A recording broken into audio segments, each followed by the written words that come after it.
Дөрөвдүгээр бүлгийн 1-р шүлэг. Vyasa vacha iti burvanam samstoya muninam dirka satinam viritхакула патисутам баг бахи вирича шаунaka бравит гэж. За ингэж байна. Орчуулгана.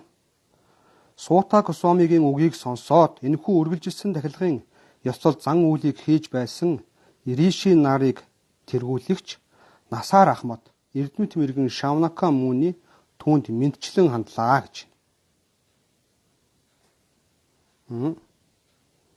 Суута Госвами одоо ингээд өмнө бүлгүүдээр Суута Госвами ярьсан шүү дээ. Тэрний Суута Госвамигийн үгийг сонсоод энэхүү үргэлжилсэн дахилгын ёслол зан үйлийг хийж байсан Риши нарыг, Риши гэдэг маань одоо мэрэгдүүд тийм ээ, мэрэгдүүдийг тэргүүлэгч Насаар Ахмад Эрдэмэт мэргэн Шавнака Муни түүнд мэдчилж хандлаа гэж. За. 2-р шүлгэн.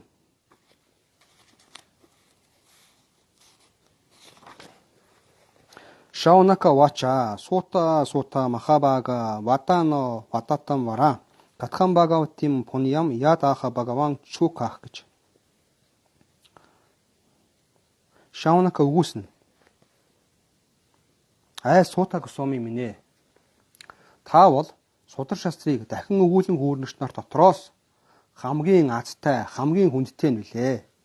Биднийг нэгүүлсэж бидэнд агуу хүчрхэг мэргэн Шукадева Госвамигийн дамжуулж өгсөн Ширмат Бхагаватмын ач тустай илгээмжийг айлдаж хайрлана уу гэж. Шаунака үгүйснэ. Суута Госвами минь ээ. Та бол судар шастрыг дахин өгүүлэн хүүрнэгч нар дотроос хамгийн азтай, хамгийн хүндтэй нь билээ. Биднийг нэгүүлсэж бидэнд агуу хүчрхэг мэргэн Шукадева Госвамигийн дамжуулж өгсөн Ширмат Бхагаватмын ач тустай илгээмжийг айлдаж хайрлана уу. Гангад Ширмат Бхагаватмыг одоо айлдаж өгүүлж өгнө үү гэж гуйж хэлж шít. Одоо мэрэгдүүдэд төлөөлөө тийм ээ. За 3-р шүлэг. Гасми югэ паравриттиям стханева кена хитуна Гутаг Санчо Дита Кришнах Критаван Самхитам Муних гэж. За 3 дахь шүлэг нь орчуулгана. Энэ нь ямар цаг үед ямар газарт эхэлсэн бэ? Яагаад тэрвэ? Кришна Двайпаяна Vyasад энэхүү бүтээлийг туурвах санаа сэтэл хэрхэн төрсөн бэ? Энэ ямар цаг үед ямар газарт эхэлсэн бэ? Яагаад вэ? Кришна Двайпаяна Vyasad энэхүү бүтээлийг туурвах санаа сэтэл хэрхэн төрсөн бэ гэж. Одоо ямар цаг үед хизээ эхэлсэн бэ гэж өөрөөр хэлбэл энэ Ширмат Бхагаватмыг хизээ эхэлж айлдсан бэ? Яагаад энийг айлдах болсон юм бэ? Vyasад яваад энэ бүтээлийг туурвах санаа яагаад төрсөн юм бэ гэдэг асуултыг асуусан байна. За 4-р шүлэг нь. Тасya путра махайоги самадрин нирвикалпаках эканта матир уннитро гутха мутха ивияте гэж.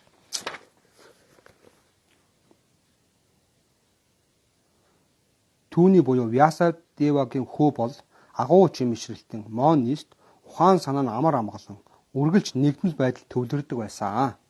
Тэрээр ертөнцийн үйл хэрэгт трансцендент мөн чанартай байсан боловч энэ байдлаа ил гаргалгүй мунхаг харанхуй хүмүүст харагддаг байсан гэж. Одоо өөрөөр хэлбэл Vyasa Девагийн хүү бол буюу Шукадева Госвами тий. Одоо энэ Ширмат Бхагаватмыг айлдсан Шукадева Госвами бол маш их мэрэгэн цэцэн тий. Тэгэхэд маш даруй амар амгалан үргэлж тийм одоо нэгдмэл байдал төвлөрдөг тийм мэрэгэн хүн байсан. Тэгээд ертөнцийн үйл хэрэгт трансцендент мөн чанартай байсан боловч тий энэ байдлаа ил гаргахгүй тийм мунхаг харанхуй юм шиг тийм тариа төрх одоо харуулж исэн гэж. За 4-р шүлэг, 5-р шүлэг. Триштвануянтам ришим атмачам апи анагнам дивьокрия парита тхур насутася читрам татвикша причхати мона жагатус тавасти стрипхомхита нато сутася вивикта триштех гэж. Хүүгийнхээ араас дагаж явсан Шила Vyasa Deva нүцгнээр угаал үйлдэж байсан олон үсгэлэнтэй залуу охид бүсгүүчүүдийн хажуугаар явж өнгөрөх үед тэд өөрсдийн биеэ хувцсараа нуун халгаалж байлаа гэж.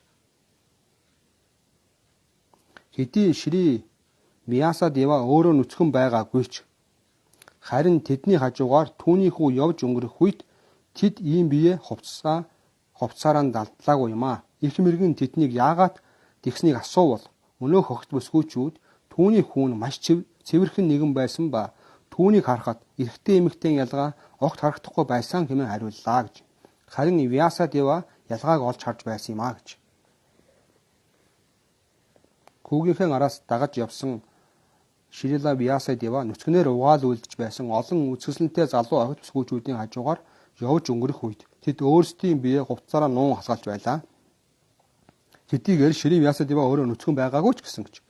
Харин тэдний хажуугаар түүний хүү явж өнгөрөх үед тэд ийм бие хувцсаараа далдлаагүй юм аа. Их мэргэн тэднийг яагаад тэгснийг асуувал өнөөх охид бүсгүйчүүд түүний хүүн маш цэвэрхэн нэгэн байсан ба түүнийг харахад эрэгтэй эмэгтэй ялгаа огт харагдахгүй байсан хэмээн хариуллаа гэж. Харин Вьяса Дева ялгааг олж харж байсан юм аа гэж. Юу гэсэн үг вэ?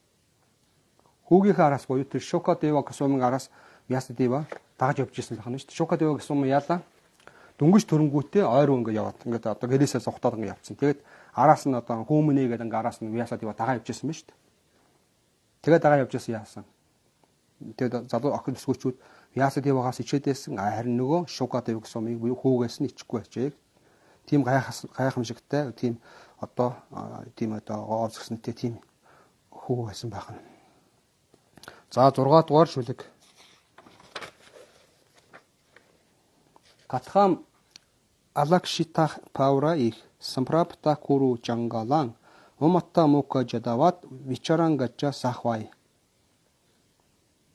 Хастинапурын буюу өнөөгийн Дели хотын иргэд түүнийг буюу Вьясагийн хүү Шукадева Госвамиг хэрхэн таних чадсан бэ?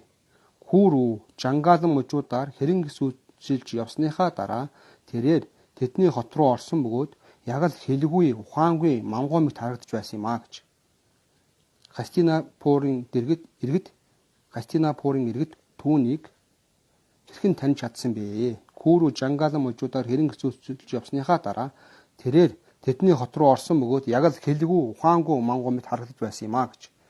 Тиймээс одоо нэг юм тийм одоо мангуу тийм үү тэнэг мохоо хүн шиг тэгж харагдаж байсан гэж штэ.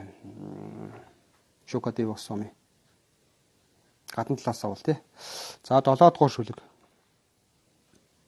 Катхама Пандави Ясия Ража Иришир Мунина Саха Саматак Самапхут Тата Ятра Иша Сатати Шутих гэж. Парикшит хаан энэхүү агуу мэргэнтэй хэрхэн учирч түүнээс Ведийн трансцендент амьс үнсийг багтаасан агуу дуулыг буюу Шримад Бхагаватмыг сонсох боломжийг хэрхэн олж авсан байх вэ гэж. Парикшит хаан энэхүү агуу мэргэнтэй хэрхэн учирч агуу мэргэн гэдэг маань Шукадева Госвами тийм ээ. Түүнээс Ведийн трансцендент амьс үнсийг багтаасан Шримад Бхагаватмын агуу дуулыг сонсох боломжийг хэрхэн олж авсан байх вэ гэж асууж байна. За 8 дугаар шүлэг. Саго тохона матрамхи грихешу гриха митхинам авикшате махабагас тиртхи курвамс тат ашрамам гэж. Ерөнхийдөө тэрээр буюу Шукадева Госвами те гэр бүлтнүүдийн гэрийн үүдэнд ердөө үнээ саахад шаардлагатай хугацаанд саатан зогсдог байсан. Энэ нь ердөө тэдний гэр орныг ариусгахын тулд байсан юм а гэж. За дахиад уншия. Ерөнхийдөө тэрээр буюу Шукадева Госвами гэр бүлтнүүдийн гэрийн үүдэнд ердөө үнээс саахад шаардлагатай хугацаанд л саатан зогсдог байсан юм а. Энэ нь ердөө тэдний гэр орныг ариусгахын тулд байсан юм а гэж. Ийм одоо гэр бүлтнүүдийн одоо үүдэн дээр ийм богинохон хугацаанд зогсдог байсан хүн яагаад тэр парикшит хаантай ингээд тараа түүнд ийм удаан хугацаанд ингээд ном альцсан юм бэ гэдэг асуултыг асууж шít нэгсэн доо. За ингээд өнөөдрийнхөө уншлагыг өндөрлөё. Тэгээд дараагийнхаа уншлагаар дахин уулзлаа. Түр баяр таа. Харе Кришна.